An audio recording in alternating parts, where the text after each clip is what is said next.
My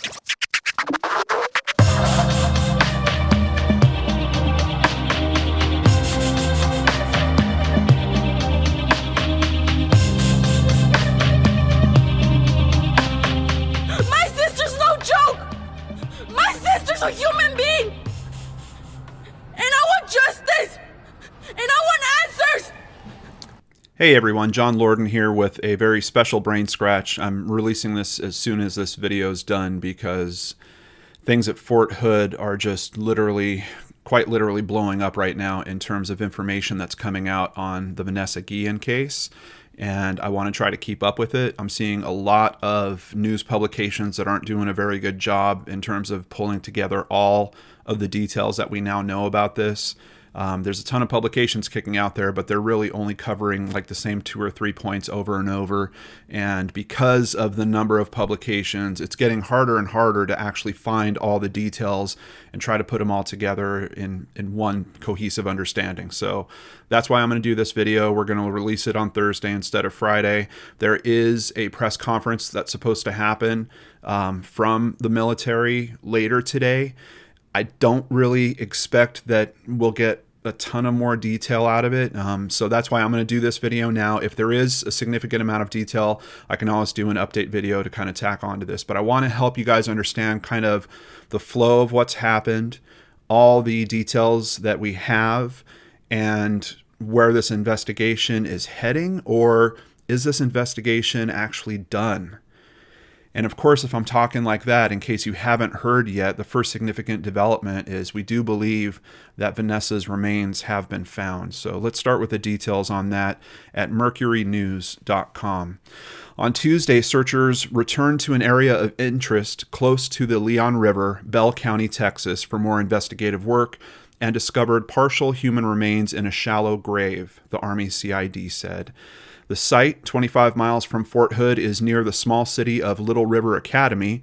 It had previously been searched on June 22nd because of a tip received by the search team. So once again, we're seeing that tips are playing a very active role with this case, leading me to believe that someone's talking somewhere, and these tips are actually helping the investigation progress. So I don't know if that's because of the substantial reward that's been offered. I'd like to think that we just have someone that is doing the right thing in that case, helping this. But either way, tips are a very important component to what's going on here. Though the identity of the remains has not been officially confirmed, the search has been suspended, said Tim Miller, the director and founder of Texas Equusearch.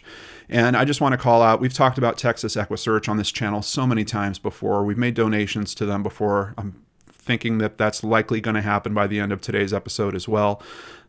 Tim Miller specifically is a big source for a lot of the information that has come out.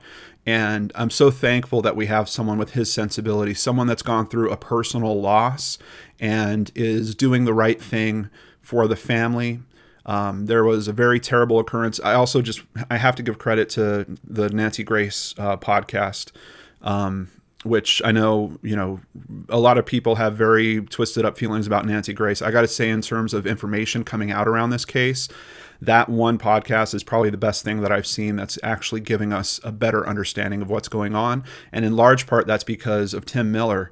And he's basically saying, hey, look, I might get slapped on the wrist, but I don't care. I need to get these details out, particularly because the family wasn't notified by the Army when the discovery was made.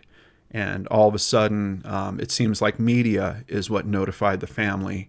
And Tim had to kind of be a front line and handle that directly. So I think that has kind of made him open up a bit more about the details. And we're going to get to those details, of course. Also speaking out has been the attorney, Natalie Khawam. She had a news conference and she said, quote, "We believe that her remains were found." She's also stated a bunch of other very strong points. We're going to kind of weave those in as we go through today as well. So where were these remains found? Here is Fort Hood, and approximately 24 miles away is the Leon River. And apparently it is very close to this area, so this river kind of winds around. I'm not sure what particular section of the river it was found, but you're talking approximately 24 miles away. I just think it's really important to once again note, tips probably a very important factor here when you're talking about a search effort that had to go 24 miles in a particular direction for this discovery to be made. And Tim kind of alludes to the fact that there was some other items found out around this area that they believed were tied to this investigation. So that might have also been an indicator for them to keep looking in this direction. But that's a significant distance for this type of discovery. And whatever information came in to put that together, I'm thankful that information came in. I'm heartbroken for Vanessa's family, of course, and her family is speaking up in the press and media also. They're very upset, obviously. They've been upset this whole time, but to now have this discovery happen and for them to find out about it through media instead of a phone call, it's pretty terrible. Over at thewashingtonpost.com, partial human remains were found by Army investigators near the Leon River east of Fort Hood, said Chris Gray, a spokesman for the Army's Criminal Investigation Command. And let me just say at this point, I would not want Chris Gray's job. One thing that has been so helpful about you guys in me releasing these videos is I keep getting information back from you about, hey, John, there's other things that are going on at Fort Hood. And of course, last week I highlighted a lot of the issues with prostitution and a pimp that was essentially active on Fort Hood. And you guys keep pushing me in other directions. Hey, John, there's other things that are going on out there. We're going to touch on those a little bit today as well. We've got a lot of homicides going on in this area. And, you know, this is a very strange year and there's a lot going on with all of us emotionally. But honestly, a lot of the homicides that I'm seeing are from before all those pressure points really came into our lives. And it just makes you wonder about the culture, what's going on out here. And I just want to say thank you to everyone that's been reaching out. I've gotten a lot of direct contact from people that are very close to the source on these issues, and they're trying to get me to keep digging on it. So we're going to do a little more of that in today's episode as well. Evidence, including witness accounts and material recovered from the scene, made searchers 99.9% sure that the remains were those of Guillen, said Tim Miller. And he's got some very specific points about the evidence. Essentially, we have a witness that sees an object at one place, and they find the remains of that object after it was burnt at another. The remains were found just a few feet from a pile of a burn mound that was searched June 20th. Texas Rangers, detectives, and cadaver dogs had not discovered the body until a return to the scene. You're probably wondering why not? They had cadaver dogs there. There was some very interesting things done in terms of how the body was hidden. We're going to get those details. We were standing on top of her little body, Miller said. Concrete had been poured at the site, and subsequent rainstorms allowed the grave to settle into natural-looking terrain. Tim Miller said the level of sophistication at the site was unprecedented. That means a lot coming from this guy. This is a guy that works a lot of different cases like this, and he has never seen anything in terms of hiding a body like this. Witness accounts helped lead to a breakthrough, he said. A man was seen struggling with a heavy-duty Pelican transport case in a car after Guillen's disappearance, Miller said. A lid of a similar case was scorched but recovered at the burn site. So what is Pelican? Here is a quick shot from Pelican.com. They sell all kinds of different cases, but they also specialize in particular in mobile armory cases for the military, like we're seeing right here. I'm hearing a few different descriptions on the type of case, and you can see they've got all kinds of different shapes and sizes for basically what's going inside of them. If it's just one M16 or if it's numerous different weapons, multiple handguns. They've even got bigger boxes that are kind of like if you're going to if you're going to outfit your whole platoon, basically, you've got one box that has all the weaponry in it. The descriptions that we're hearing are it's at least 3 feet long. And I'm hearing other descriptions say it might be 3 feet by 3 feet, which would be a very significant box. I'm not sure if that's accurate or not, but at a minimum, it sounds like we're talking about a case that's 3 feet long. And we have a witness seeing someone struggling with that case, trying to put it into their car. And then, of course, we have a lid of a similar case found at the scene. On Tuesday, men building a fence near the site noticed a foul smell and walked over to investigate. They saw hair protruding from the ground, Miller said, adding that animals may have dug through the ground. The search was called off after the discovery.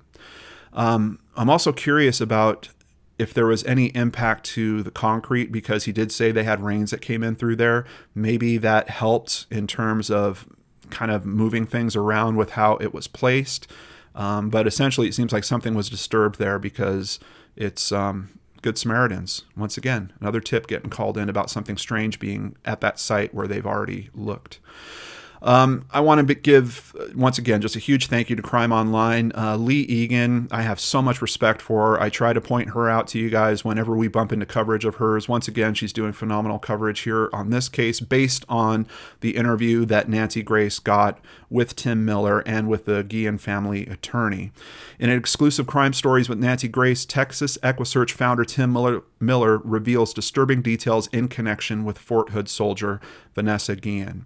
The remains were found in a shallow grave next to the Leon River in Texas, and Miller says it's Guillen, although it has to be confirmed officially by a medical examiner. One of the things he talks about in this interview is because of the concrete, they're having trouble confirming some things. First of all, they're not even certain that they have all her remains at this point. Second, they're not 100% sure that it's her, but like we said before, he's 99.5% sure. And when you have the information of the witness and you find an object described by the witness at the scene, I mean, I think that's really helping with that. But with the concrete, he put it very simply. He said, right now, as I'm talking to you on this interview, someone is literally trying to chip away concrete from her remains so we can make these determinations. Just really, really terrible. The official confirmation could take a while since the remains were sealed in concrete. The suspected killers, according to Miller, poured freshly mixed concrete directly onto Guillen's body to make a homemade body vault. They also allegedly bought lime, shovels, and plastic bags, then covered the body with rocks. Now, that's another big point of conversation that's happening in this interview. It does sound like in some places Tim might be alluding to the fact that there's more than one person doing this. But when Nancy kind of presses on that, he kind of backs off of it.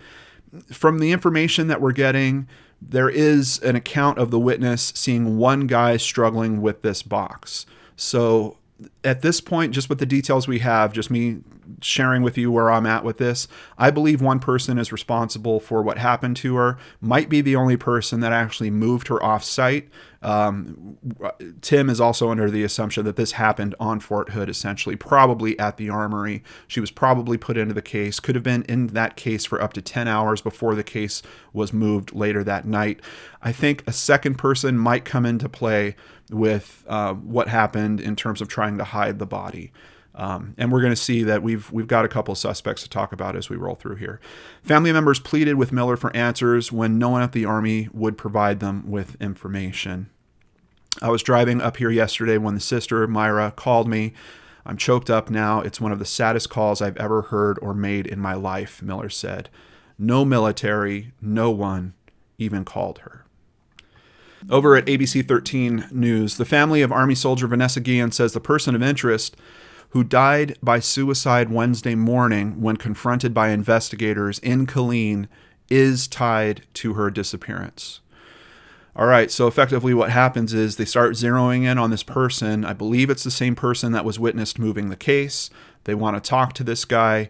Seems like he makes a run for it. They finally catch up with him. He pulls out a weapon and kills himself on the scene. I think that's terrible in itself, but I think it's terrible in other ways, particularly for the Guillen family, because they're looking for answers. And now, if that was the guy that really did all this, which it looks like it was, those answers aren't coming. There's another shot at answers, which we'll see, but let's continue here. I met him not knowing that he had something to do with it, Myra Guillen said. I felt something was telling me that he did something, and I wasn't wrong, apparently. He still had the nerve that day to laugh in my face, and apparently now he kills himself. Why? I don't know. But whoever is responsible has to pay, and we demand a congressional investigation. The U.S. Army CID released a statement. The person who took his own life earlier today in Killeen after being sought by Killeen police and federal marshals was a soldier from Fort Hood and had fled the base earlier in the day. A civilian has been arrested in connection with Vanessa Guillen's disappearance. The civilian suspect is the estranged wife of a former Fort Hood soldier and is currently in custody in the Bell County Jail awaiting charges by civilian authorities. There's a lot to take from that statement. So the first thing is, yep, we've got this guy, soldier on Fort Hood, takes off from the base, winds up ending his own life. But they've also arrested a civilian. Now, that civilian is the estranged wife of a former Fort Hood soldier. So I don't believe that's the same guy. So is there some connection between this civilian and the soldier that took his own life? I would think likely. Do we understand what that connection is? Not at all. Do we understand what role she played in any of this at this time? Not at all. Perhaps some of those details will come out in the press release that's coming out later today. Vanessa's younger sister Lupe accused the Army of covering up the case as the search continued. They lied to our faces every single day, Lupe Guillen said. How can this happen on a military base while she was on duty? It's a great question, and interestingly, based on what I'm seeing and what I'm hearing from people about other cases that are happening around Fort Hood, believe it or not, this case probably has more details released than any of the other cases. Keep in mind, Gregory Wedel-Morales was found over a week ago. Have we heard any developments on that case? Nothing. I believe the pressure of the media, the pressure of the family, the pressure of the officials that the attorney has pulled into play has changed the game on the Army for their usual method of operation when it comes to cases like this. And I'm pretty sure I can easily prove that to you as we get to the end of today's episode. Khawam, that's the attorney, said she's discovered at least 2 alleged incidents of sexual harassment. So I thought it was 1 before. Now we're hearing about 2. A superior walking in on Guillen showering, and another verbally assaulting her with vulgar remarks in Spanish. She says the person who died by suicide was the superior in the shower incident. So we've got a lot of connectivity that seems to be going on with this guy. And I don't know. I mean, from the outset here, it looks like they were zeroing in on the person that we were looking for, and now he's not alive anymore. Khawam also said there were a few incidents where she had told her colleagues, her friends, her family about being sexually harassed, but she was afraid to report it. How does someone disappear on a base that has more protection and safeguards than anywhere else on the planet? I don't know. Over at Heavy.com, we do learn the name of the man that ended his own life, Aaron Robinson. Now, Heavy usually does very good articles. They call them 5 Fast Facts. They'll kind of dig into the person's past. Unfortunately, with this case, I don't think this article came out too fast, I believe. There's not a lot of details we get here, but Robinson has not been officially named by authorities as of the time of publication, but he has been named by the family attorney. The attorney said Robinson shot and killed himself when approached by authorities and another suspect. The estranged wife of a former Fort Hood soldier is in custody. In a statement, the Killeen Police Department, so here's the best piece of info we get from this article, said, on Tuesday, June 30th, late in the evening hours, special agents with the Army Fort Hood Criminal Investigation Division contacted the Killeen Police Department and the U.S. Marshals Lone Star Fugitive Task Force in reference to a person of interest in the missing soldier case. We were informed that the person of interest had left the post and was inside the city of Killeen. The suspect was located walking in the 4700 block of East Rancier Avenue, and as officers attempted to make contact with the suspect produced a weapon and committed suicide by shooting himself. He was pronounced deceased at 1:17 a.m. Once again, the woman is an estranged wife of a former Fort Hood soldier. That's all we know. Now in custody. Officials have not named her. I haven't seen any new information on that as of when I'm filming this. Now, I went looking for a picture of Aaron Robinson, and this is not an official news source. I don't know if this is accurate or not. There is a tweet that's floating around. I'm seeing that some smaller publications are starting to kind of latch onto this image and are using it as well. I'm just putting a very big word of caution out there. This might not be correct. I don't know for a fact. But here is a photo of a man seemingly named Aaron David Robinson. Does have him living at Fort Hood. He is a black male, standing 5'11", weighing around 200 pounds. So possibly this is the suspect we're talking about. But once again, I'm putting a giant question mark on it because this isn't coming through an official source. International Business Times is also reporting this image as leaking on social media with a picture of Aaron Robinson. It says this is her squad leader, arms room NCO, and the sergeant that walked in on her in the shower, Sergeant Aaron Robinson. The same article also has the identity and a picture of the woman that's arrested, Cecily Ann Aguilar, currently in custody in the Bell County Jail, awaiting unspecified charges. So, of course, if you watched last week's episode, you know that we looked into some of the sex-related crimes that were happening around Fort Hood. This time, I'm looking for cases and seeing how they're handled by the CID and how that might inform what's going to happen with Vanessa's case. I bumped into this story. This is about an investigation that originally happened in 2007 and then was reopened. This is over at stripes.com and posted just a few days ago. The Army has again closed an investigation into the 2007 death of Specialist Kamisha Block after determining there was no credibility to allegations that records were destroyed. The 20-year-old Block, who deployed with a military police unit to Camp Liberty, Iraq, from Fort Hood, Texas, was shot and killed August 16, 2007, by Staff Sergeant Paul Brandon Norris, who then turned the weapon on himself. In August 2018, CID reopened the case after receiving an allegation that an individual had been ordered to destroy medical records related to the investigation, said Chris Gray. After an investigation into possible misconduct, he said no credible information was found and the case was again closed. Sounds kind of straightforward, but there's actually more to this story than just all that. Shantae Block, the soldier's sister, said she does not agree with the result of this investigation. They're just lying, she said. It's just whatever they put on a piece of paper. That quote in particular is really ringing for me because I'm hearing Vanessa's family basically say that exact same thing. I'm hearing the lawyer say that same thing. Tim Miller and the attorney, when they were speaking to Nancy Grace, they're saying the same thing. It's like all the communication that they're getting about this investigation is coming in little pieces of paper, little written reports that are being passed over to them. No one is really talking to them directly, and when they do get some kind of straight talk, they feel like they're being lied to.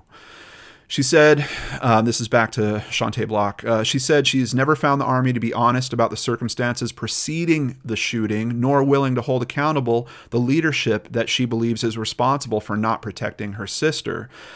What was happening here was we had these two in a relationship, and one of them, the man, is a higher rank. He was separated at the time, but still married. And because of that, a relationship between the two was outlawed under the Uniform Code of Military Justice. Others in the unit were aware of the relationship even before they were deployed, and the volatile turn that it took once they arrived in Iraq, she said. The two soldiers who were sent to deliver the news of Kamisha's death to the Block family said she died from one gunshot to the chest from family fire. Essentially, her body shows up at the local funeral home. They see it for themselves, and her sister says she was shot 5 times. Because the Army is investigating itself in the matter, Shantae Block said she doesn't believe she'll ever get the truth. And I'm including this here because I'm hearing so many of the same things. If this case is like warning indicators for what Vanessa's family is going through, I believe there's a very strong chance we're going to see a very similar type of outcome. And I really appreciate that their attorney's trying to point this out. We can't have an organization be responsible for itself in this way. There needs to be some type of outside organization that handles these investigations, and in particular about sexual harassment cases. That's really what they're calling for. They even want to implement a law in Vanessa's name to try to help with that. And I think you're going to see this statement a lot more now, too. Over at defense1.com, I am Vanessa Guillen. This is written by Aaron Kirk Cuomo and is essentially an article about her going through sexual harassment while being in the armed forces as well. I, too, was harassed, belittled, groped, touched, rubbed, threatened, assaulted, and demeaned. I was raped. Military justice needs to change. And it looks like that is a direction that the family and the attorney are working very hard in right now, and with good cause. Jumping over to an article here. This is just from May 21st, 2020. I'm telling you guys, I can't even show you everything that I'm finding. There is literally too much. Fort Hood soldier charged with sexual assault.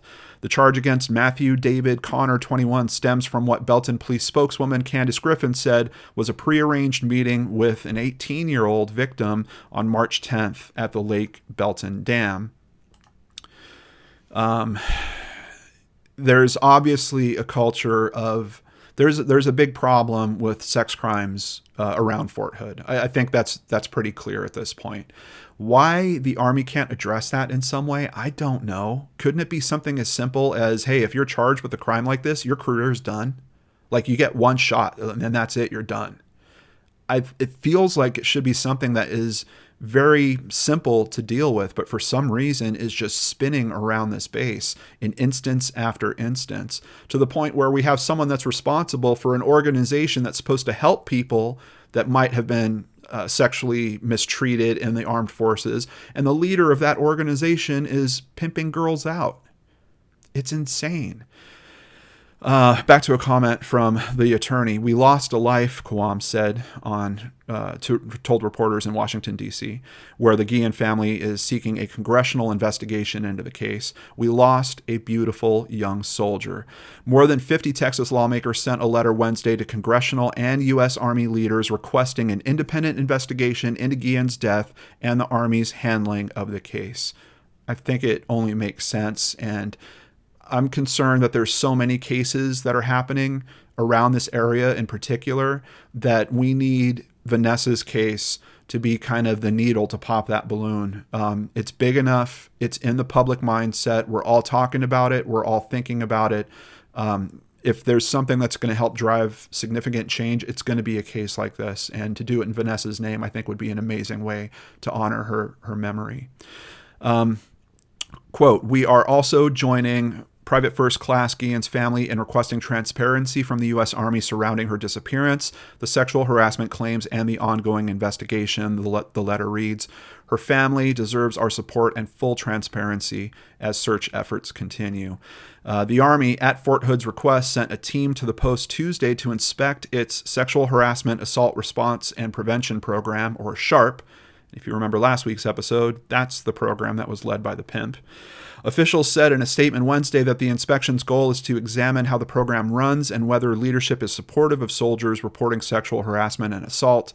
The team also is charged with identifying any potentially systemic issues with the SHARP program at Fort Hood, as well as any resource constraints. Yeah, this is another thing where we have the Army investigating itself. This is their own program. This is their own system. Them investigating it themselves. Is that really the best method of operation for this? I think that's a fairly easy question to ask and to say probably not. Khawam also called for the creation of legislation in Guillen's name that would mandate a third-party system that could investigate reports of sexual harassment and assault in the military. That just seems to make simple sense. I've had several of you also reach out to me about another homicide. First of all, before we even get to this one, another set of remains was found near the body of Gregory Wedel-Morales. Now, we don't have any identification on those remains. I don't know if those remains are a Fort Hood soldier or not, but already we've got another foul play situation seemingly going on at the same location where Gregory was found. Now, jumping over to this article, Texas police and Army CID agents are investigating the death of a Fort Hood soldier as a homicide after he was found dead from a gunshot wound roughly 13 miles from post. And I'm telling you guys, I'm not pulling up articles that are from 15 years ago about these cases. This is an article from May 21st. This is something that's been going on while these other searches have been happening. 27-year-old Private First Class Brandon Scott Rosecrans was found in an orange 2016 Jeep Renegade, deceased. The vehicle was on fire, and it was reported to police. Essentially, the fire department was called out because of this fire. They got there, they looked in the vehicle, and they were like, there's a body in here, get the police out here. The cause of the fire is still under investigation by the Harker Heights Fire Marshal. And of course, the homicide is also under investigation. From March of this year, soldier found dead in on-post residence. Fort Hood Monday evening identified a soldier found dead in an on-post residence as Specialist Christopher Wayne Sawyer, 29, of Longview, Washington. Special agents with the U.S. Army Criminal Investigation Command are investigating the death. Foul play is not suspected, but hasn't been ruled out, authorities said. And there's something about all these cases that I've been looking into. I'm finding these articles about these investigations starting, and honestly, outside of Vanessa's, I'm not seeing any of them really progress. And I don't put that out there with the assumption that, hey, look, it means that they're really not working these cases. I believe they could be working these cases. It's just very clear they don't engage the media, they don't engage the public, and in some cases, maybe like we're seeing with Vanessa's, they don't even engage the family in terms of what's going on with these investigations. So in this area, Killeen, their homicide rate is 3 times higher than it was in 2019. And this is an article from April 1st. So I know at the start of this video, I kind of touched on, hey, this has been a crazy year. There's a lot of different stresses that we're dealing with. These homicides all occurred in the first quarter of the year, really before we had all these pressure points that are going on. Through the first 3 months, Killeen police have responded to 12 criminal homicides. That's 3 times as many as the city had from January through March in 2019. They only had 4 reported. Most of the cases have not led to any arrests. Firearms were used in 10 of the 12 homicides. They've literally got them all named here. And they note that 1, 2, 3, 4 were either active duty or veterans when they were killed, and we've got a 5th that also served in the 69th Air Defense Artillery Brigade. In one of these cases, we had a soldier, Shelby Jones, shot at a strip club and then moved, I believe, about half a mile to a convenience store, the front of a convenience store, where he was found dying. So we're seeing, once again, just a lot of very bizarre occurrences around here, and no updates. I'm finding the initial articles talking about these terrible things happening, and then just absolutely nothing in terms of updates. I keep looking for updates for Gregory. Nothing. Outside of mentions in articles related to Vanessa, which is still happening frequently, but specifically updates to his investigation or what's going on there, nothing. So why do I not really hold high expectations of us hearing a whole lot from the Army's press event that's going to happen later today? Here is one where it is a case where we're reaching back a little bit. Questions still linger for training accident that killed 9 on Fort Hood, but this article was published May 31st, 2020. It's been 4 years since a vehicle rollover accident killed 8 soldiers and a cadet and injured 3 others in Fort Hood. However, the Army is still not disclosing findings of its crash investigation. Essentially, what happens with this investigation is they kind of release that, hey, we think that the guy that was in charge of this training drill, the guy that was effectively driving the vehicle, is responsible for the crash and responsible for the deaths. But the family's coming back and saying, well, how can he be responsible for it? You know, you don't make your own decisions in the Army. There's someone above him that said, hey, we need to conduct this training drill, and there was a flash flood that was going on, and someone said, hey, we should do it anyway. So the family's kind of looking for, where's the rest of this report? Where's the rest of this investigation? Where does it go from here? You're kind of pinning it on someone that is, you know, he's a part of the chain. He's not the top of the chain. So isn't there some responsibility that should float up to whoever made the decision for them to conduct this training drill at this time?